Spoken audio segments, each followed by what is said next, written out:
No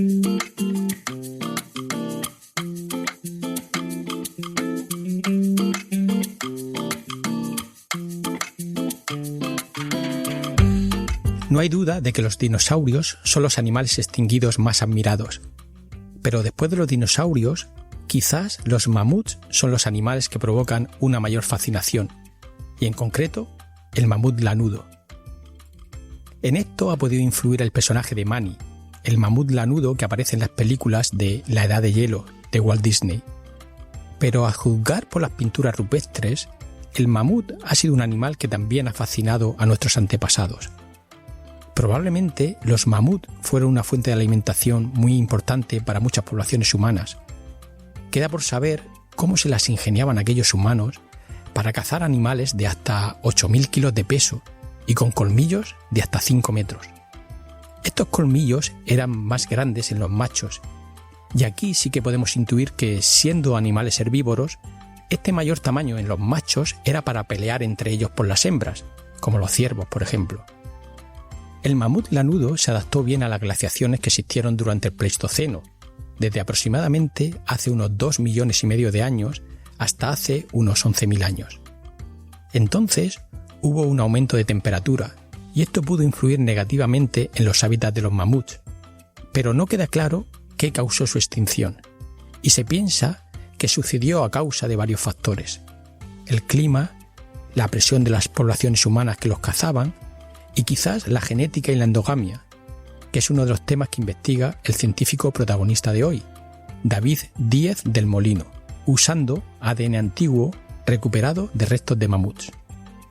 Lo que sí se sabe ya es que los últimos mamuts de la historia quedaron relegados a 2 islas, una a unos 1.000 kilómetros de Alaska, la isla de San Pablo, y otra frente a las costas de Siberia, la isla de Wrangel.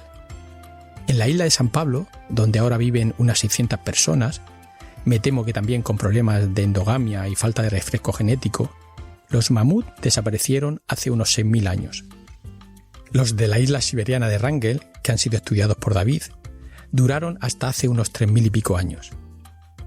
Si ya el tema de la extinción de los mamuts es apasionante, desde hace unos años, la empresa colosal en Estados Unidos ha sido creada para, según ellos, desextinguir al mamut usando la edición genética por CRISPR y así ponerle a un elefante los genes que le convertirían en un mamut. El fundador de esta empresa es George Church, profesor de genética de Harvard, que además de haber hecho grandes contribuciones científicas en el campo de la secuenciación del ADN y de la biología sintética, es conocido en este mundillo por ser algo singular y excéntrico en sus declaraciones y en sus proyectos de investigación. Una de las curiosidades de George Church es que sufre narcolepsia, es decir, se queda dormido 5 o 6 veces al día. Así que me lo imagino en reuniones científicas echando cabezaditas mientras un colega le explica emocionado sus resultados. Para paliar esto, intenta no comer durante el día porque, claro, si no le da más sueño. Pero lo interesante de estas microsiestas es que, según el propio George, en ese estado de medio dormido, endormiscao, empanado, enduermevela o como se quiera llamar, es cuando le vienen las ideas científicas más brillantes. Al escuchar eso, me vinieron a la cabeza esas siestas gordas de sábado por la tarde que un servidor disfruta de vez en cuando. Me generó la esperanza de que en alguna de esas siestas monumentales, de pijama y orinal que decía Cela, después de unas migas con embutido, de un cocido o de un arroz con habichuelas, quizá me viniera una idea genial de esas que tiene George Church. El problema sería que, tras el café, cuando acabara de despertar, no tendría los $400 millones que su empresa colosal tiene para desarrollar esa brillante idea nacida de una siesta.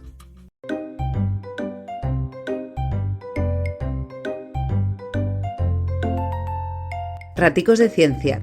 Conversaciones con científicos y científicas. La ciencia, como la vida, se disfruta a raticos.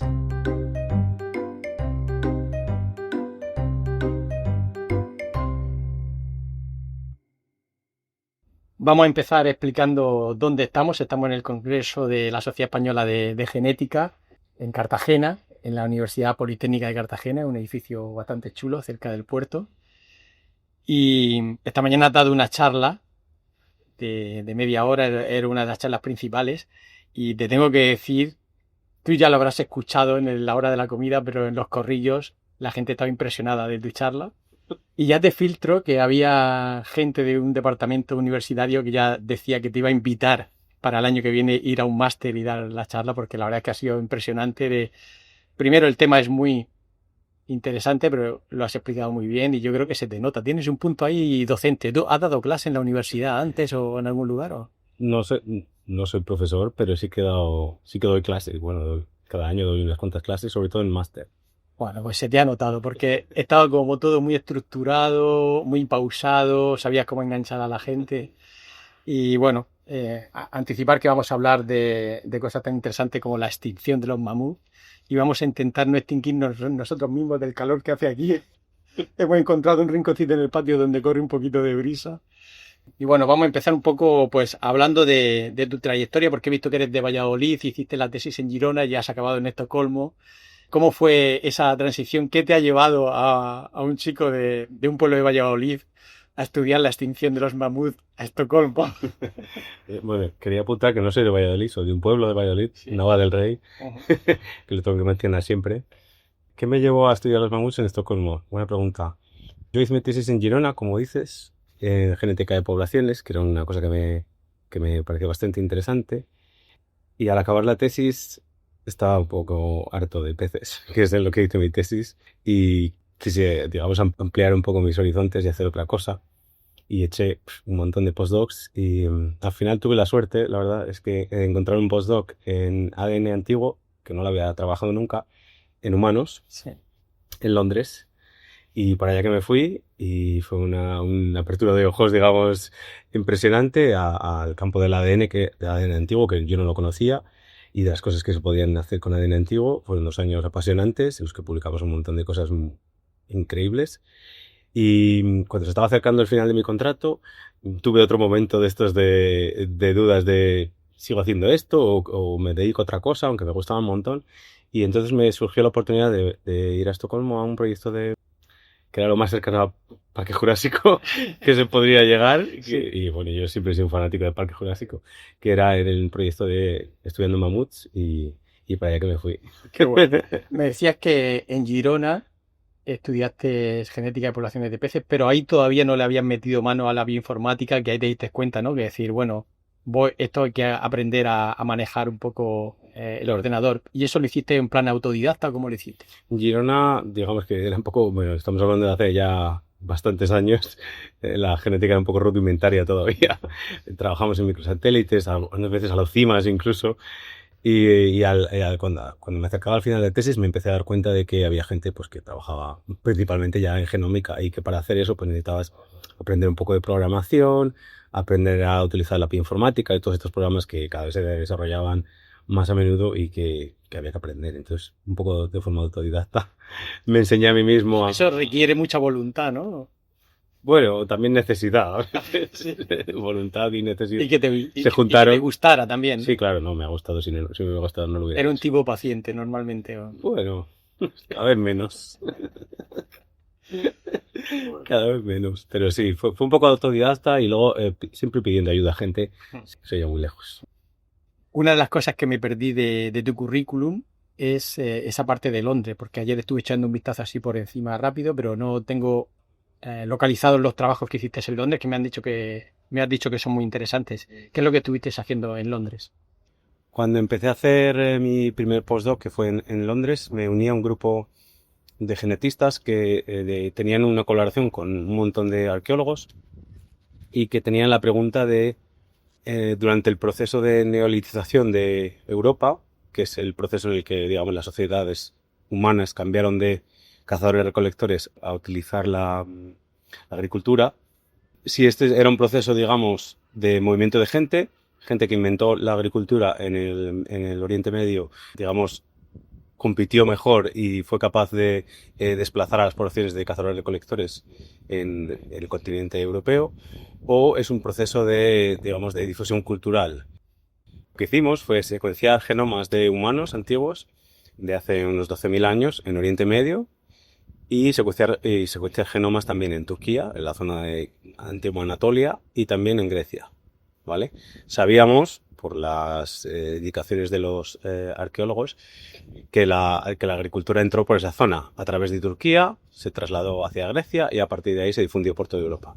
Por lo tanto, sabíamos que si encontrábamos genomas humanos que se parecían más a agricultores en estas zonas, pues tendríamos una indicación de que era una difusión, digamos, de genes. Claro, un pool genético de una población. Eso es, que se pasaba de Oriente Medio y que se trasladaba a Europa. Y efectivamente es lo que encontramos.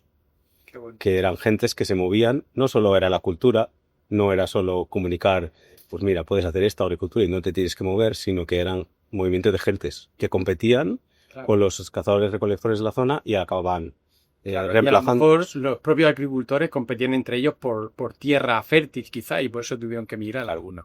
Las poblaciones de agricultores muchísimo más grandes que las poblaciones de cazadores-recolectores, que al final, a través de esa forma de obtener alimento, tienes menos energía, digamos, que en general.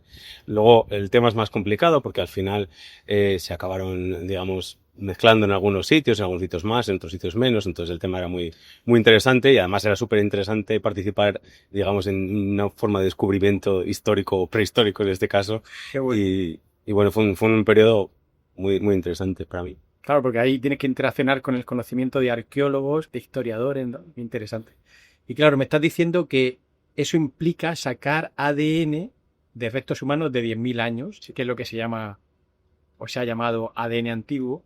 Pero claro, hoy nos has reventado la cabeza con el nuevo concepto de ADN antiguo, porque se ha ido más allá y nos has contado un caso de una especie que está, bueno, es entre elefante, ¿no? A medio camino entre elefante y mamut, que habéis conseguido secuenciar ADN de más de 1 millón de años. Así es. Esto posiblemente es uno de los récords en el campo. Cuéntanos qué es lo que hace que ese ADN aguante mucho más que otros.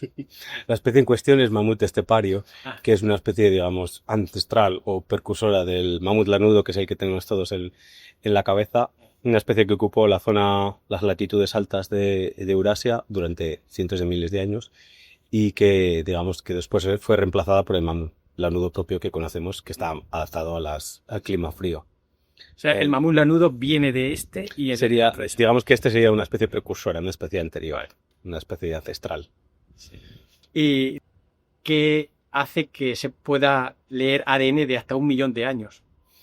Normalmente las muestras de ADN que obtenemos, que sobre todo las obtenemos del permafrost, de estos sedimentos que han estado congelados miles de años, son muestras más jóvenes, claro, son de unos 10.000 años o menos, en este periodo en el que vivimos, el Holoceno. Pero a veces podemos ir un poco más allá y encontramos muestras que han estado preservadas en permafrost, es decir, a muy baja temperatura durante miles de años, a veces cientos de miles de años, quizá millones de años, y esto nos permite que el ADN se haya preservado suficientemente para luego llegar a nosotros y poderlo secuenciar con básicamente los mismos métodos, pero simplemente por la suerte de que hayan estado preservados mucho mejor, a mucha menor temperatura, pues nos permite secuenciar ADN de 1 millón de años. Sí, bueno. Y aún así conseguir trocitos de ADN que son pequeñitos, para los que sepan de biología, de 40 a 50 pares de bases, y luego eso pues tenéis que, como un puzzle, ¿no? Tenéis que ensamblarlo a nivel bioinformático. Sí, es un puzzle de millones y millones de letras, bueno, de letras, billones de letras, que tenemos la suerte de que hay programas informáticos diseñados para hacer esto, porque si no sería imposible. ¿Y ves una progresión del ADN cuanto mejor conservado está, los fragmentos son más largos y conforme más antiguos son más cortos? ¿Eso quiere decir que hay nucleasas, que son proteínas que se comen el ADN, que están ahí funcionando durante millones de años, comiendo como nucleótido a nucleótido? ¿Cómo funciona? No sé si son tanto enzimas específicas que vienen del cuerpo, pero literalmente es un proceso de hidrólisis bastante sencillo, romper el ADN, por lo tanto sucede de forma casi natural. Sí, es una reacción química más. Exacto, es una reacción química que por eso sabemos que cuanto menor la temperatura, más despacio suceden este tipo de reacciones químicas, y por eso yo creo que es más fácil encontrar secuencias más largas de ADN cuando la muestra es más joven, porque ha pasado menos tiempo, o se ha permanecido en un sustrato a una temperatura más baja.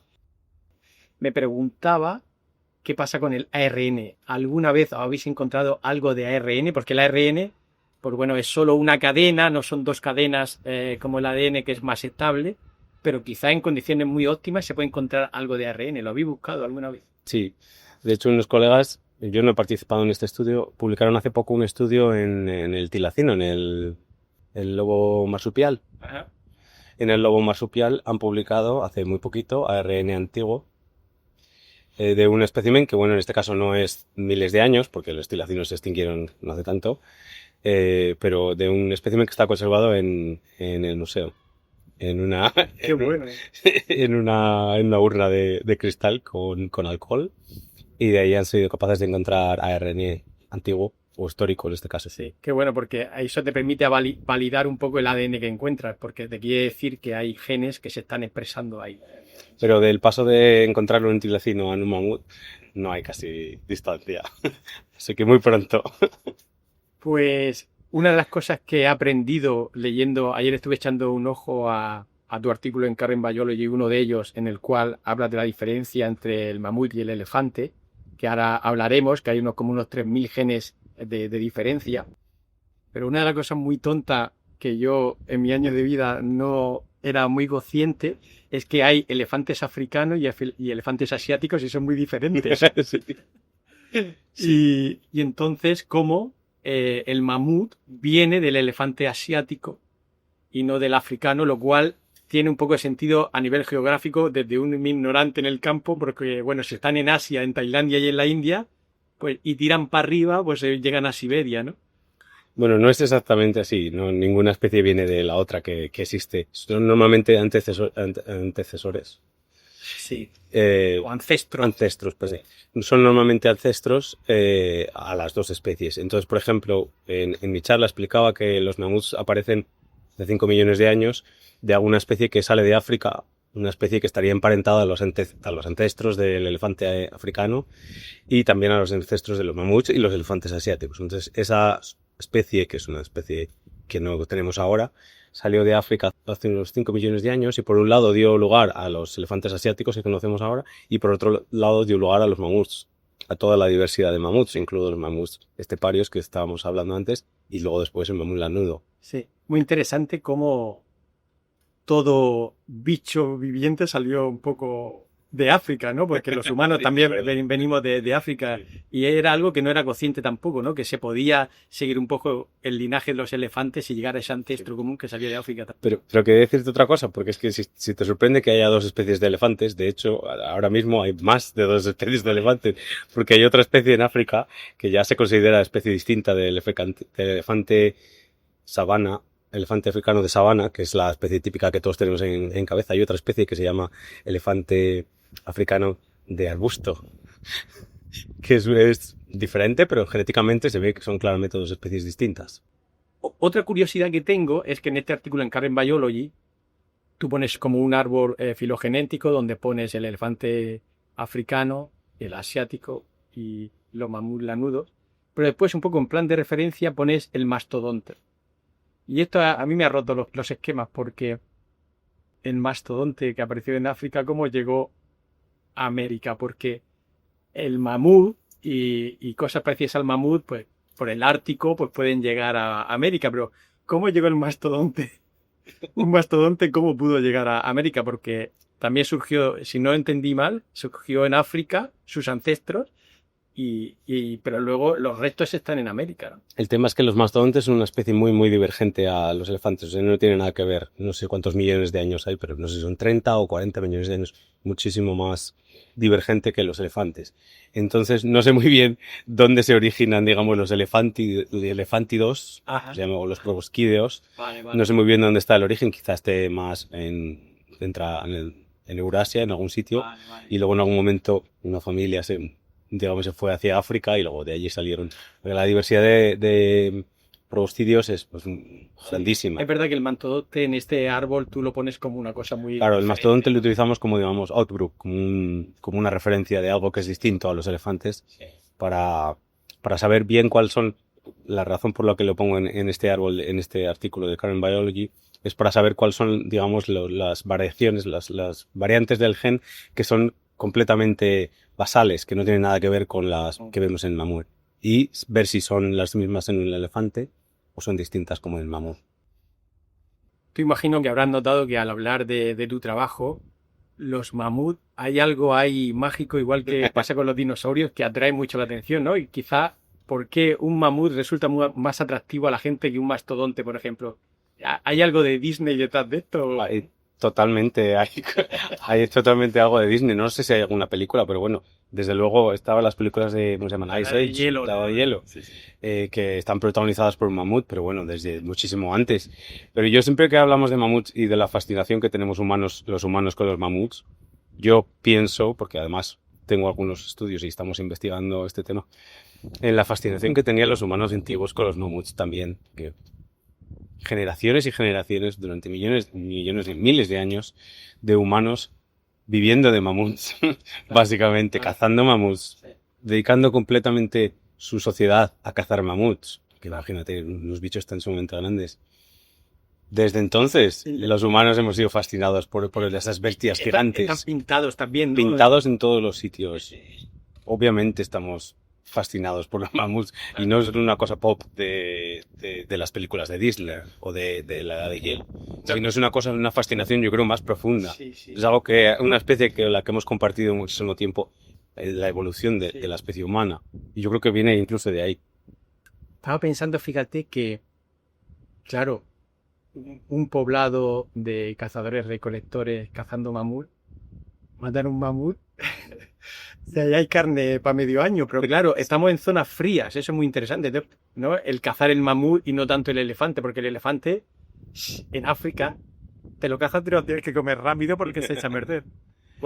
Bueno, hay culturas humanas, de hecho hay una cultura específica que se llama la cultura gravetiana, que es de hace unos entre 22, 23 a 30.000 años en Europa, en el centro de Europa, que está definida básicamente por cazar mamuts y lo que hacían para cazarlos. O sea, la tecnología que desarrollaron para cazarlos y sus sociedades estaban construidas literalmente alrededor de cazar mamuts. Y bueno, luego hay otras cosas, la tecnología, también hacían figuritas y cosas de estas que son increíbles, porque bueno, los humanos antiguos eran increíbles ya, pero el mamut era impresionantemente importante para esa cultura. O sea. ¿Y han leído cómo lo cazaban? Pues esto es algo que no se sabe muy bien, claro.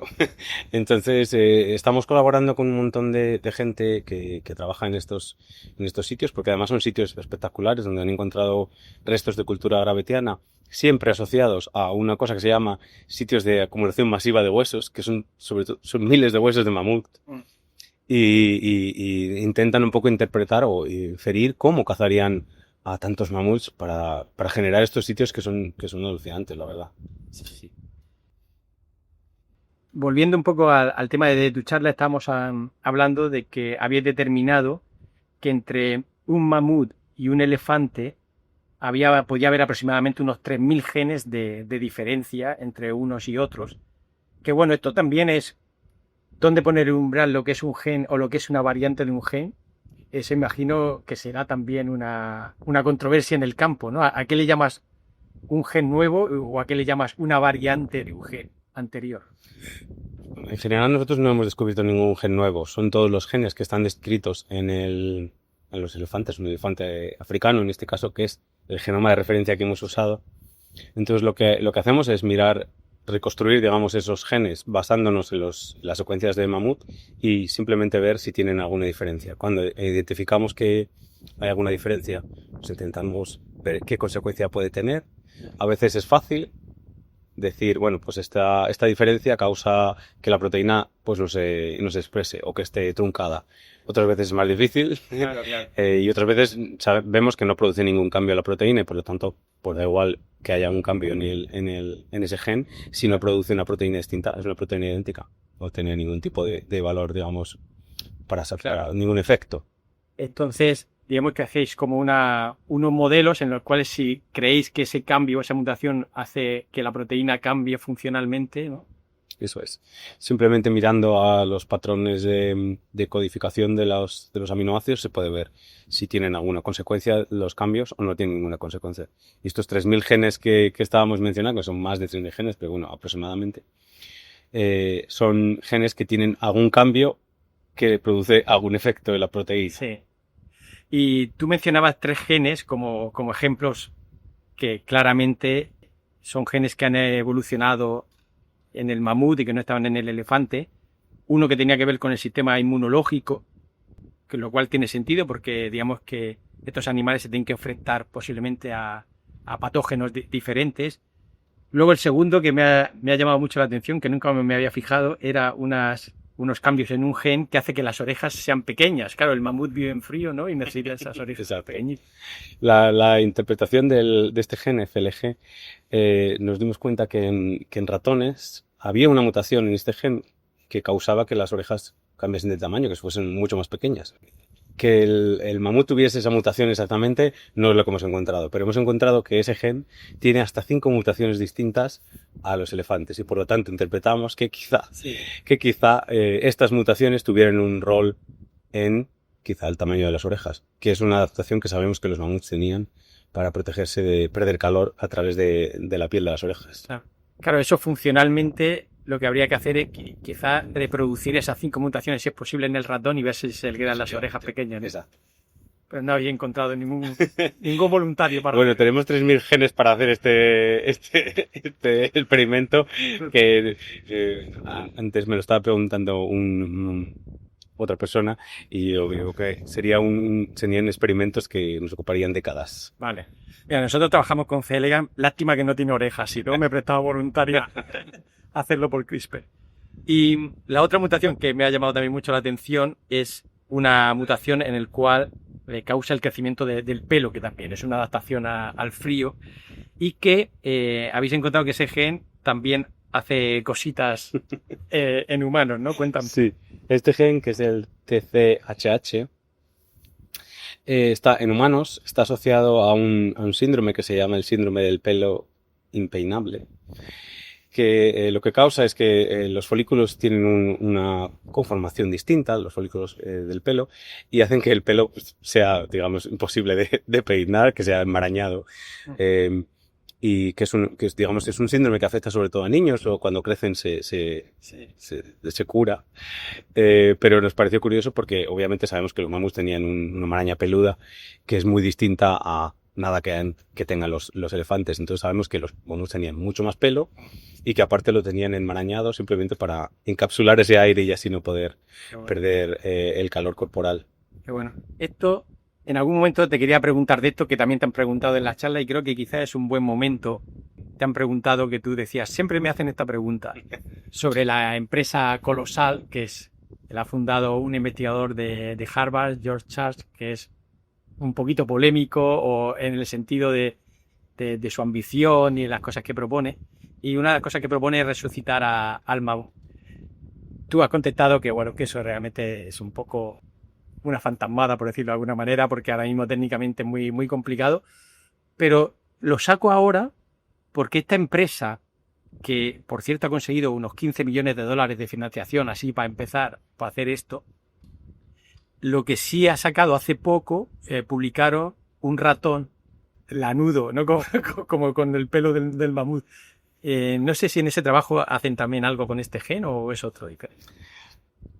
Sorpresivamente utilizamos genes que no están en nuestro estudio por alguna razón. ¿En serio? Entonces, sí, no, obviamente me pregunta todo el mundo sobre este ratón, porque el ratón peludo o el ratón lanudo, en el que Colosal anunció que habían recuperado algunos de los fenotipos de mamut.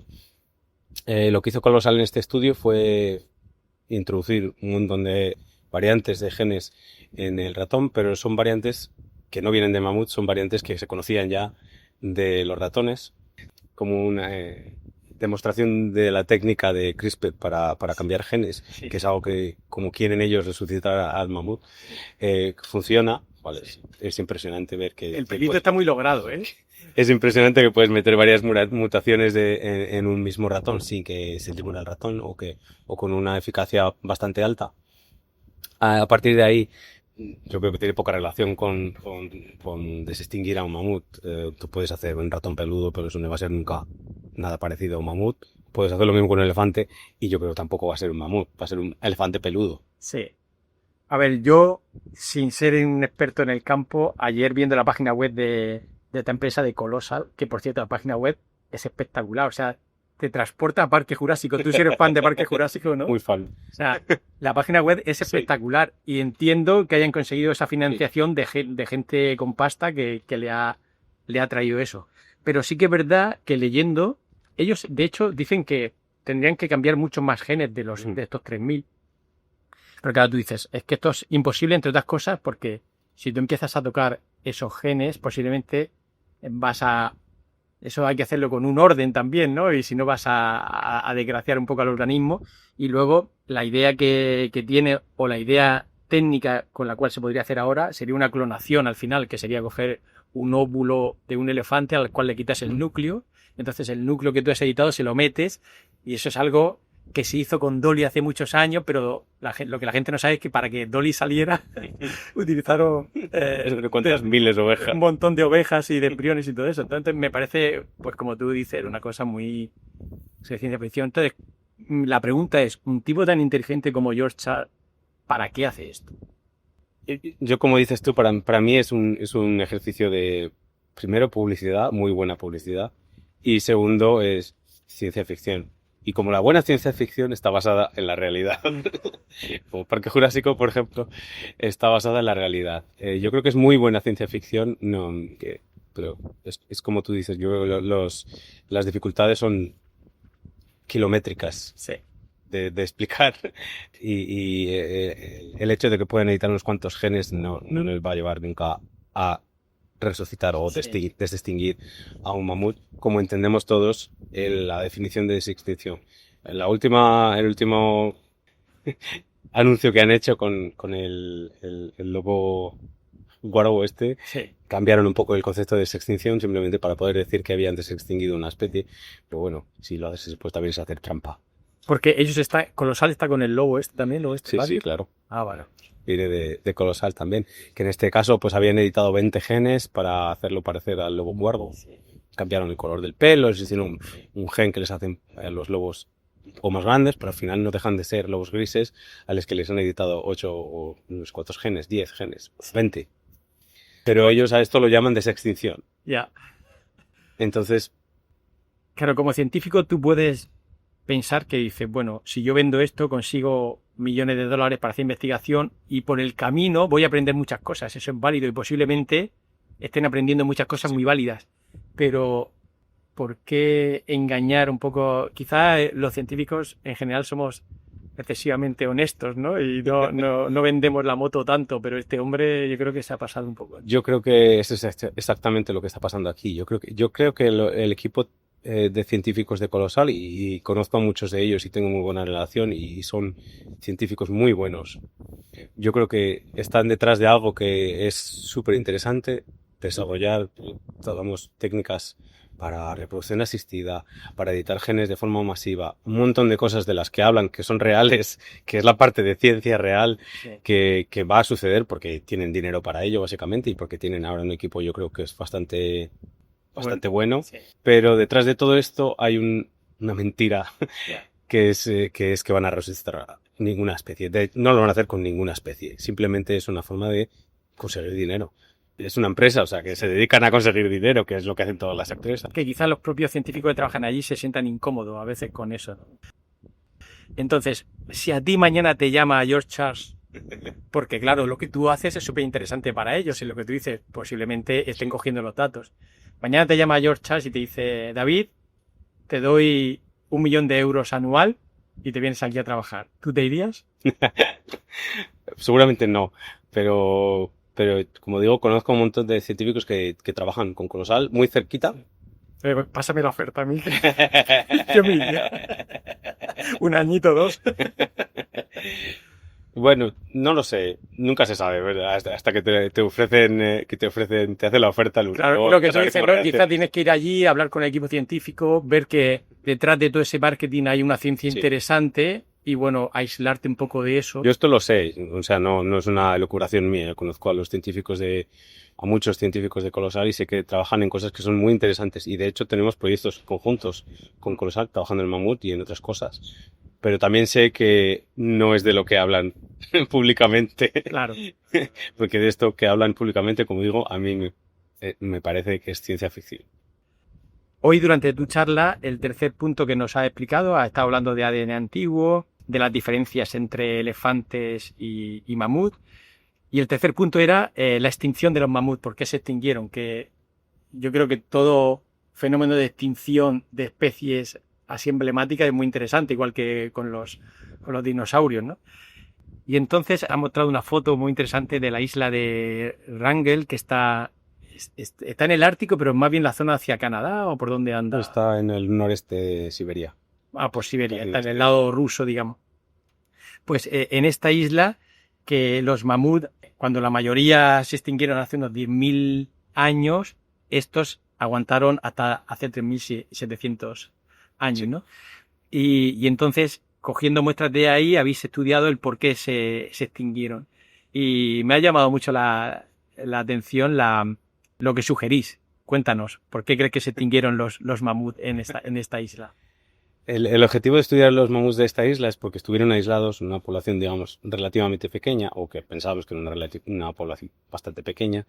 Estuvo aislada durante tantos años, que son un montón de generaciones, que, digamos, podemos hacer un símil con especies amenazadas hoy, que normalmente han pasado por algún tipo de cuello de botella y sus poblaciones son muy pequeñitas, que ven obligadas a vivir en un tamaño de población muy pequeño durante varias generaciones, y esto tiene consecuencias genéticas que se conocen bastante bien o se están estudiando, y nos parecía que si podíamos hacer lo mismo con una especie de la que sabemos que se ha extinto, que ha desaparecido, quizá podíamos aprender algunas cosas que después se pudieran aplicar a especies que están hoy amenazadas, pero que también no han desaparecido, para poder ayudar en este tema.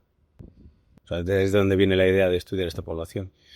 Lo que hicimos fue secuenciar un montón de genomas de la isla de Wrangel y compararlos con antes, cuando la población era más grande, y ver, por ejemplo, qué patrones había de diversidad genética. ¿Se había reducido la diversidad genética o no? La consanguinidad se había reducido, se había aumentado. Cuando tienes una población pequeñita tiendes a perder diversidad genética, porque hay pocos individuos, y además se ven obligados a reproducirse con los poquitos que hay, que normalmente son parientes más o menos cercanos, y por lo tanto se incrementa la consanguinidad. Y la otra, digamos, la tercera parte que queríamos mirar era ver si en esta población se habían acumulado las mutaciones perjudiciales, que es otra consecuencia de tener una población pequeñita. Cuando se incrementa la homocigosidad, es decir, la consanguinidad, se incrementa también normalmente la afectación de estas mutaciones perjudiciales, que normalmente solo salen a la luz cuando están en homocigosidad, cuando las heredas de los dos padres, del padre y la madre. Y estas mutaciones perjudiciales, que son fruto un poco de la consanguinidad, que se van acumulando porque no se refresca el genoma con otras poblaciones de fuera, ¿a qué genes están afectando? ¿Cómo asociáis que esas mutaciones son realmente perjudiciales y que pueden comprometer su supervivencia? Bueno, en realidad estas mutaciones son completamente aleatorias, o sea, no se acumulan específicamente en ninguna parte del genoma.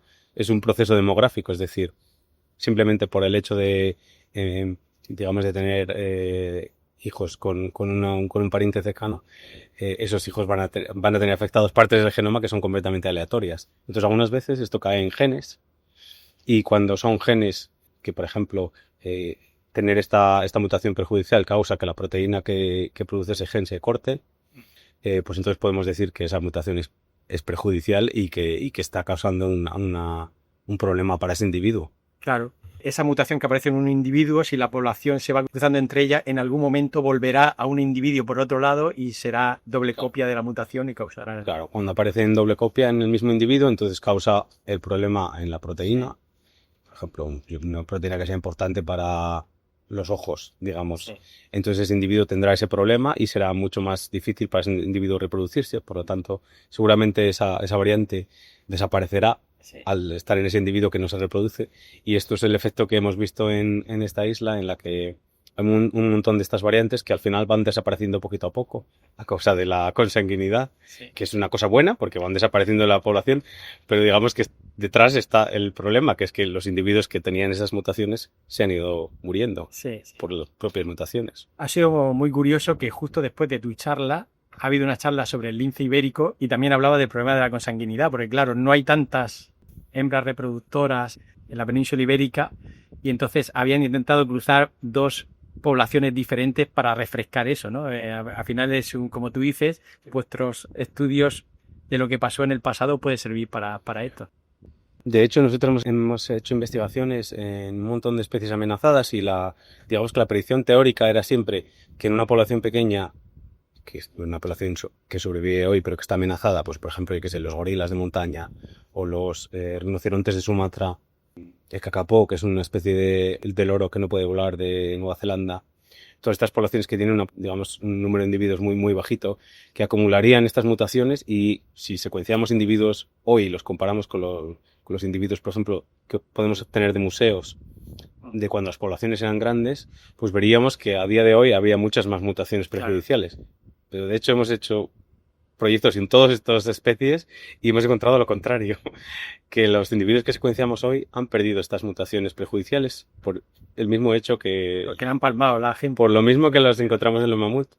Entonces, esto es un poco un cambio de paradigma, que yo creo que es algo que estamos, digamos, descubriendo a base de secuenciar especies distintas, a base de sacar datos empíricos, que es distinto a lo que la teoría estaba prediciendo, que es que en especies amenazadas hoy hay menos mutaciones prejudiciales de lo que se había predecido en el pasado. El coste de eso es que esa población entonces les cuesta crecer. Claro, el coste es que los individuos que tenían esas mutaciones desaparecieron y por lo tanto la población acaba siendo más pequeña de todas formas. Sí. ¿Y tú crees, vamos a tirarle un poquito a la ciencia ficción, que bueno, ya no vamos a llegar al nivel del George Church, pero la población esta de rinoceronte de Sumatra, por ejemplo, que me decías, si realmente hay una población muy pequeña, se visualiza el problema de consanguinidad, a lo mejor en algún momento puede entrar CRISPR ahí y editar algunos genes que pueden ser claves para refrescarlo.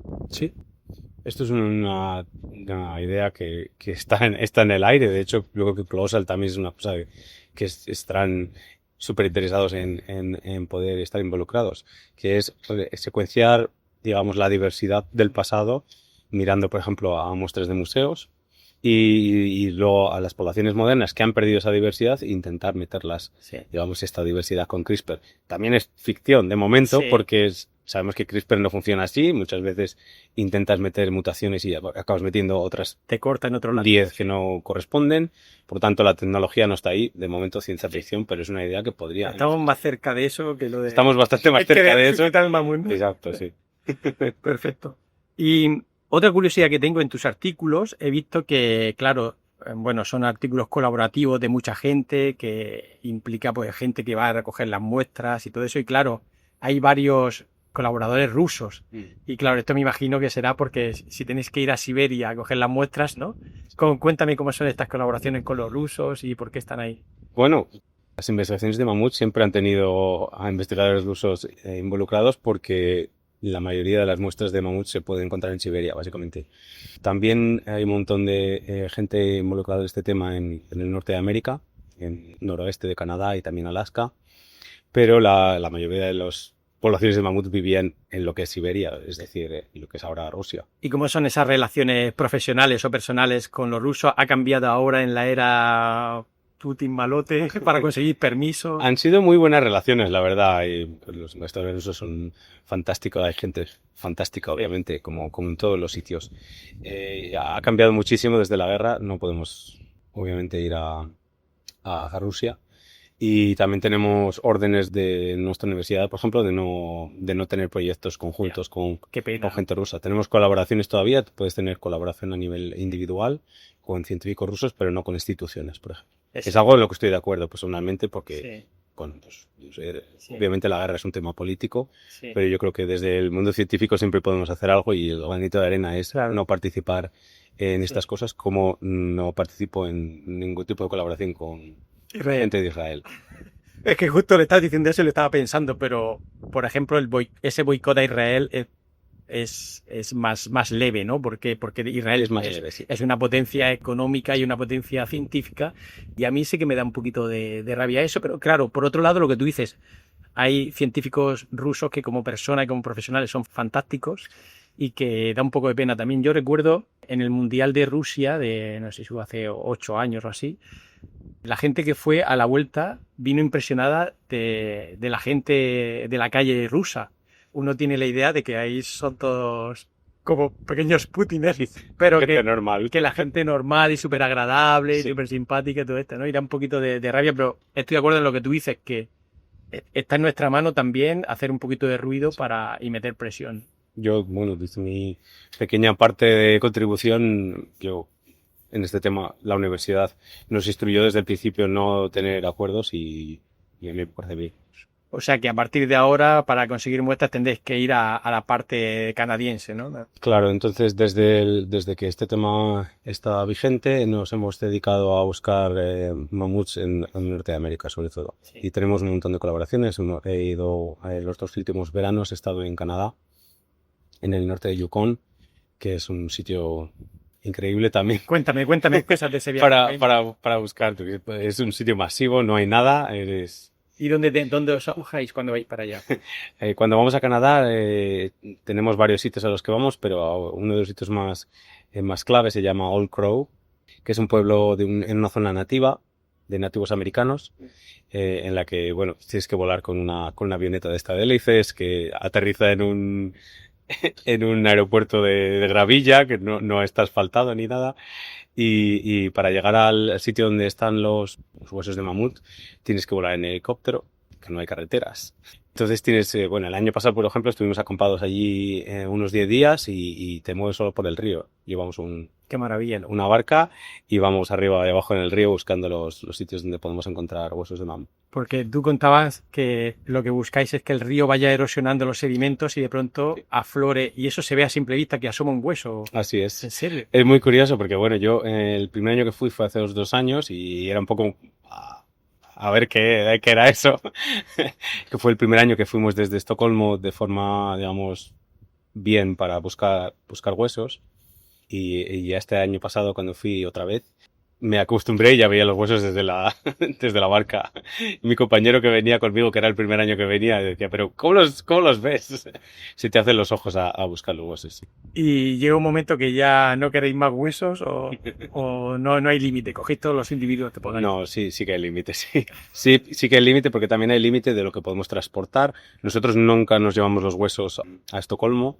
Los huesos se quedan siempre con los paleontólogos de la zona de Yukon, que son los colaboradores que tenemos allí, que los colectan, pero tampoco colectamos todos porque es imposible, sería muchísimo peso. Por ejemplo, estamos limitados, por ejemplo, por el peso que puede llevar el helicóptero. Claro. Si recolectas de repente miles y miles de huesos que los encuentras, pues tú puedes ir a transportarlos. Claro. Entonces, para nosotros hay veces que buscamos, por ejemplo, el año pasado buscábamos huesos de mamut muy antiguos, intentando encontrar mamuts que son norteamericanos, pero que tienen una edad mucho más antigua, para ver si podíamos identificar, digamos, en qué linaje caen estos mamuts norteamericanos, porque no tenemos ninguno de más de 100.000 años, por ejemplo. ¿Y cómo lo seleccionas eso por el ojo? Porque están en sedimentos más profundos. Claro, para eso llevamos a los paleontólogos que saben más que nosotros y nos dicen en las secciones, que son todas conocidas, estas secciones están estudiadas desde los años 70 y 60, Vale. o sea que no es una cosa nueva. Vale. Entonces llevamos a los paleontólogos que tienen mucha experiencia y nos dicen, en esta sección hay huesos de 500.000 de años. Si encuentras alguno. Qué bueno. y así es como funciona. Bueno, pues para terminar te voy a hacer un par de preguntas ya más personales de, por ejemplo, a nivel profesional y personal, cómo te visualizas en el futuro, porque ahora mismo estás metido en unos proyectos súper interesantes. ¿Piensas hacer un cambio como los cambios que has tenido en tu vida a Girona, Londres, Estocolmo, o piensas asentarte en Estocolmo? ¿Cuáles son tus planes? Pues de momento estoy asentado bastante bien en Estocolmo. La verdad es que hemos creado el centro de paleogenómica, que es en el que estoy ahora mismo, que es parte de la Universidad de Estocolmo. También está participado por el Museo de Historia Natural, que es donde empecé cuando hice el primer postdoc en Estocolmo. Estoy bastante asentado ahí, no me puedo quejar. La verdad es que hemos creado un centro muy dinámico, con mucha gente muy buena. Tenemos estudiantes fantásticos, tenemos una infraestructura maravillosa y en Suecia se hace investigación bastante bien. Sí. Entonces es difícil pensar irse a otro sitio, Y teniendo en cuenta los temas en los que trabajamos. en Valladolid no están interesados. En Valladolid sería más difícil. Pero bueno, que en España hay muchas cosas muy, muy interesantes. Por ejemplo, alrededor de Atapuerca yo sé que se está creando también las bases para en el futuro quizá tener, por ejemplo, el laboratorio de ADN antiguo, que ahora lo han hecho de paleoproteómica, y pues digamos al calor de pues un yacimiento que es seguramente el más importante del mundo, que es Atapuerca. Por eso digo que nunca se sabe en el futuro lo que puede pasar. Y profesionalmente, ¿qué te atrae? Una vez que, si en algún momento te hartas de los mamuts o lo tienes ya todo controlado de mamut, ¿te interesaría volver otra vez a poblaciones humanas? ¿Te interesaría ir a otros animales? ¿Qué es lo que así te seduce? A mí lo que me seduce es la comparación de muestras en el tiempo, que es lo que llevo haciendo básicamente desde aquel postdoc en Londres, que es qué información podemos sacar de los genomas o de la genética, de los genes, comparando cosas que hay hoy, poblaciones de hoy, con las que había en el pasado. Y a partir de ahí hacer preguntas sobre la historia humana o la prehistoria humana. Podemos hacer preguntas sobre el origen, adaptación y extinción del mamut lanudo. Sí. Y en los últimos 2 años estamos haciendo preguntas de otra cosa que no tiene nada que ver, que son insectos. Uh-huh. Sabemos que los insectos las poblaciones de insectos están reduciéndose a consecuencia de actividades humanas, sobre todo agricultura, o la intensificación de la agricultura, el uso de los pesticidas. Y desde hace unos cuantos años me hice la pregunta de ¿y si vamos a los museos, cogemos muestras de cuando no había pesticidas de insectos, las secuenciamos y las comparamos con las de hoy? Podemos ver, como pasaba con los mamuts, que han perdido diversidad, o que han incrementado en consanguinidad, o incluso podemos intentar ver si las poblaciones de hoy se están adaptando a los pesticidas de alguna forma. Qué bueno. Entonces todas estas preguntas, todas estas historias son las que me están interesando últimamente, y de hecho hemos obtenido proyectos para trabajar en estas, y tengo un par de estudiantes muy buenos trabajando en estas cuestiones, que yo creo que son temas que abarcan décadas de trabajo. Claro, y aparte los insectos, claro, en lo que vive un mamut te viven 300 generaciones de insectos. Sí, eso es. Los insectos, en el Museo de Historia Natural de Estocolmo, yo creo que el más antiguo será unos 200 años. Sí. Pero que en términos de generaciones, pues son 200 generaciones, que si asumes que es una generación por año más o menos, sí. Comparado con humanos sería más o menos estudiar la neolitización de humanos en Europa. Por lo tanto, que estamos en un marco temporal de ese nivel, de miles de años en la evolución. Qué interesante. Y una pregunta clásica que hago aquí cuando me acuerdo y es ¿cuál es tu ratico o momento de felicidad perfecta? ¿En la ciencia? No, en la vida. Tú dices, aquí es que estoy plenamente feliz. Yo sé, haciendo tiro con arco, haciendo hípica, tomando una cerveza o en una sauna en Estocolmo, de estas que hay ahí, que se meten en el río. No, yo es que soy muy casero. Entonces mi momento de felicidad perfecta es cuando en verano me vuelvo al pueblo con mis padres, mis hermanas, mis sobrinos, toda la familia, dando guerra, chillando y molestándome. Aguanto igual 10 minutos, pero esos 10 minutos son los momentos de felicidad perfecta. Es como que no llegar al hogar y sentirte totalmente relajado y desconectado del trabajo. A mí me ayuda un montón a desconectar de todas estas historias, estas preguntas, los mamuts y los abejorros y los humanos antiguos y no pensar en nada y recargar energía. Bueno, pues te quedas cerca ahora y vas a ir al pueblo ahora en verano. En agosto. En agosto. ¿Tienes fiestas de pueblo? Sí, claro, a eso voy. ¿Cuál es el evento que más te gusta de la fiesta de tu pueblo? Es un pueblo de Castilla, entonces hay pues lo típico, encierros y cosas con toros. Verbenas, estar con los amigos básicamente y pasarlo bien. Pues nada, que lo disfrutes mucho y muchas gracias por tu tiempo. Nada, un placer. Y ha sido un gustazo hablar contigo. Un placer igualmente.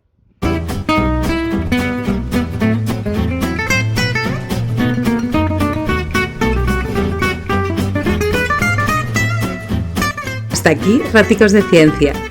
Te esperamos en el próximo podcast.